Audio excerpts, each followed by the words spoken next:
And it's a rat-a-tat-tat of... He uses it as like a decoy so that the flowers get shot, so he knows if the guy is there. Yeah, and so he can kind of beat foot all the way around. So he flanks whoever's shooting at him, and he comes up on... he gets some more shooting at him, and he flanks him, and he comes up to what looks like a book of a script of some sort and a bunch of empty casing. Like, this is where the guy was. And a little cup of coffee. Yeah. Like, very, like, effete, like, shouldn't be in the desert kind of thing. Like, this guy is sophisticated who's hunting him. But the pages, are those pages of the original script? There's, like, scratches and marks and stuff. I don't know what the pages are, what they could possibly be. I think they are, and it's like because they keep layering it in different ways. Right. That I think is really cool. But it's not like you can read it. And so now finally he digs out the map and he starts making his way across, and he's using this giant key as a walking stick. Mm-hmm. And then as soon as he walks a few feet, and maybe he's been in the desert a long time. We don't know. It's a dream. Mm. And he cracks the face or the teeth of the walking stick on like this bear trap in the middle of the desert. But it's not just one bear trap. There's a bunch of bear traps. So he uses them to snap them all so as not to get his leg caught in any of these. And it's a really cool page of just like snap and bear traps closing and in this yellow and red. It's cool. Yeah, and then little tiny mice is falling too, because you can see the the darkness changing and the grayscale, maybe even purple scale, I'd call it, changing. And so he crashes out for a while, only to wake up to the sizzling, cracking sound of a fused bomb in front of his face. Yeah, it says bomb, and it's like the classic like Acme style circle bomb with a long fuse. And you see the shoes and the legs and the umbrella or parasol maybe, of the person who's tracking him down, who like pokes him in the face with the tip of his umbrella to wake him up that the bomb is about to get him. So he's a bad guy and a nice guy? Yeah, so he's kind of cruel maybe, like taunting him. So he doesn't blow up. He manages to throw this bomb. He throws the bomb at the guy who's chasing him, who walks away pretty much unscathed, even though he has to like walk out of the crater of the bomb. And you see he's the eye-patched guy who's the barber from earlier. Only now he's wearing like a fancy tuxedo with tails. He's got the parasol. And he a very fancy handkerchief, and he brushes off the dust out of his face, and gives a this next page is so fantastic. Gives just like a sinister look to him, and then that's about the end of that. And then the next page, of like almost it shows the guy's backstory, like in his face, or he's showing something in his hand that shows like these. He was a star-crossed lover with this beautiful lady in like a white dress with a dove, and they're clinking champagne glasses, and the guy, our main character, can see this in him, but then decides to run away, or like uses this as a moment to like escape, as the guy is, it's not like he's telling the story, but it's more just like, the guy is, our main character is knowing the story? I don't know. Yeah. Like the serpents and doves. Who someone is in a dream, when all of a sudden it's like you're not told this backstory of somebody, but you just know it.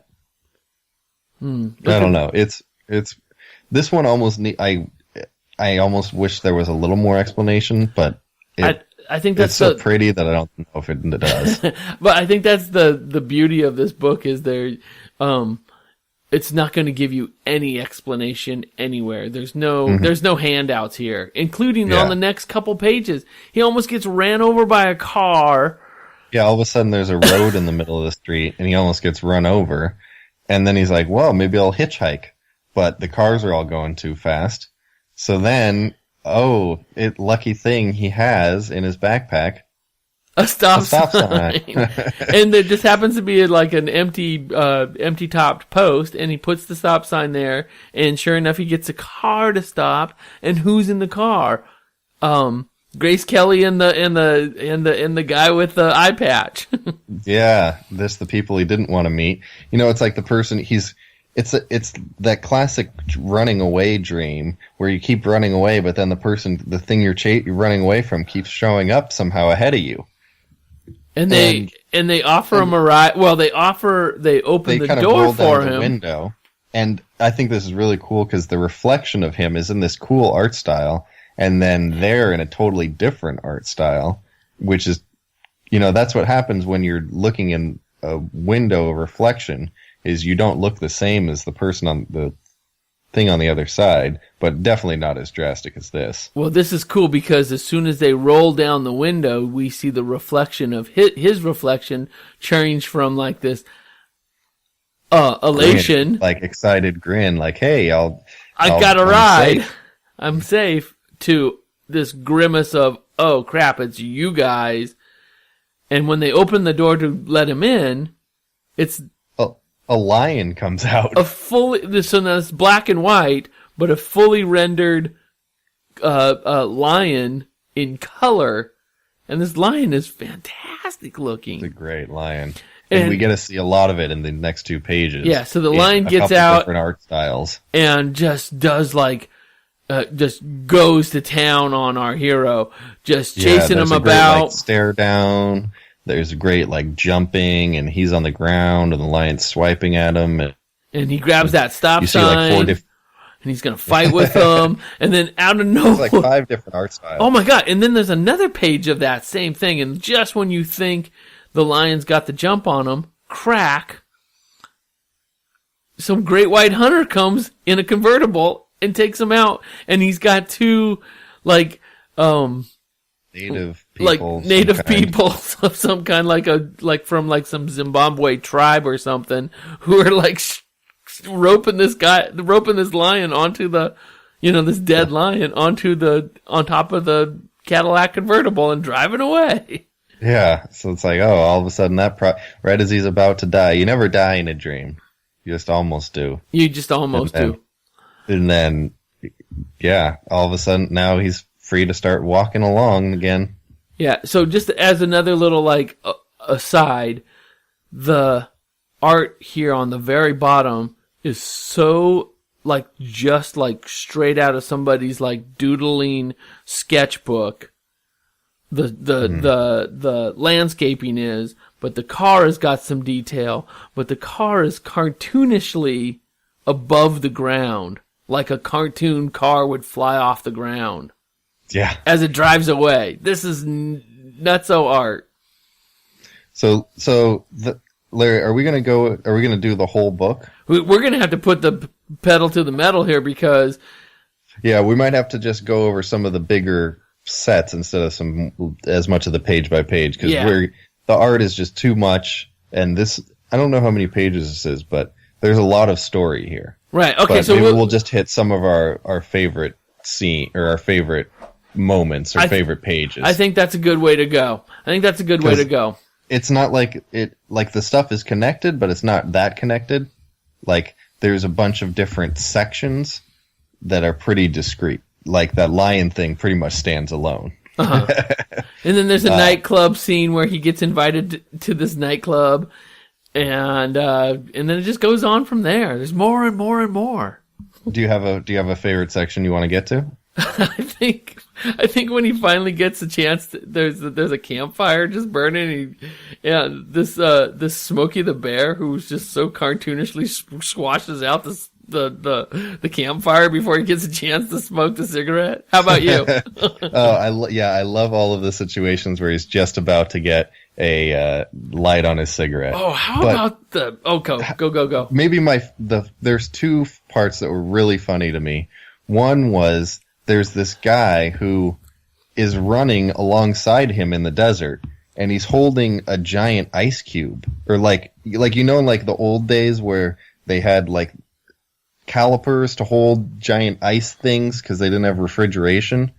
So he's just running with this giant ice block, like almost as big as he is, and he's running, and it's getting smaller and smaller, and they're both running side by side, and all of a sudden you see this woman in the distance, like almost like by a swimming pool, and she's in a bikini kind of thing, and she's drinking a drink, and as soon as they get up to her, the ice block has shrunken to the size of an ice cube, and he drops it into her glass. Yeah, and he gets another opportunity to light his cigarette here, only this time, before he sees the cigarettes, and he's like, "Oh, you're a smoker? I'm a smoker." And he gets the opportunity to light the cigarette.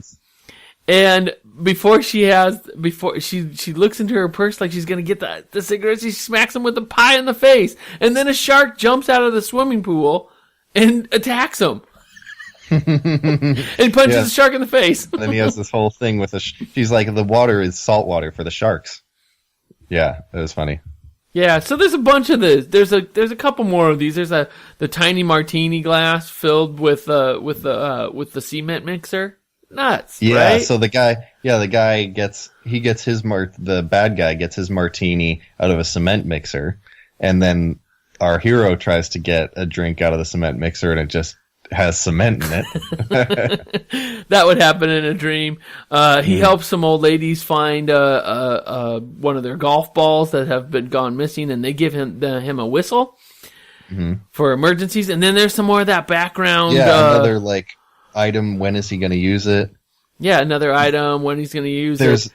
All of a sudden, he's in this like world of Arabian people, and he gets held hostage, and he's like dangled by his feet over a pit of like gnashing claw, like metal things, and he's on one side of a scale, and like the big fat king guy is on the other side, and everyone's throwing rocks at him to throw him into this bucket so that he'll slowly get lowered down and gnashed away. What a fun game, right? Yeah. You know, he drives a tanker of nitroglycerin that ends up blowing up. You know, all of a sudden he's like finds this car dealership, and he can't afford the nice car, so he has to drive he only has $6, so he buys almost looks like a Beetle, and then the bad guy comes with all of the other bad guys and buys all the other cars, and you're in a car chase. It's crazy. And he finds he has an opportunity to get away from some bad guys who are chasing him, the same people who were going to drop him into the meat grinder, and he goes into a saloon, and there's this old coot who's in the saloon who could he's babble. Maybe my favorite bad character. Character. He's just, I won't tell him where you are. He's in there. And then there's over all of this a different art style laid over, and this almost looks like something you would see in like a modern art museum with like mixed media. Yeah, all of a sudden there's a different art style that you haven't seen throughout the whole book. Yeah, all the time. It does that just all the time to you, and he narrowly escapes. Only to get, I just want to race to the end of the book, but nobody should race to the end of this book because there's different. The football players. The football players speak in like plays. X's and O's. X's and O's. The Arabic guys are speaking in Arabic, so you don't know what's going on. So then the football player speaks in X's and O's. You equally don't know what's going on. Like football, and he gets the opportunity to make his way. Oh. Yeah, guys, it just keeps going and going. It's so neat. Yes. So should we get to the ending? Yeah, let's just race to the ending here. I'm just gonna have to get to browse pages and just. Yeah. So at 109 pages. Yeah. 115 pages. I had no idea how long it was because I was so sucked in, but it felt like it was a lot going on. So the guy with the eye patch, they finally like face each other face to face. He's no longer wearing his nice suit. He's kind of exploded, and he's wearing like rags now. And they stare each other off, and the guy with the eye patch takes off his eye patch. And what does he reveal, Larry? Well, he turns. This is exactly where it turns into the weirdest. he reveals himself to be himself. Our character Yeah, is it's himself.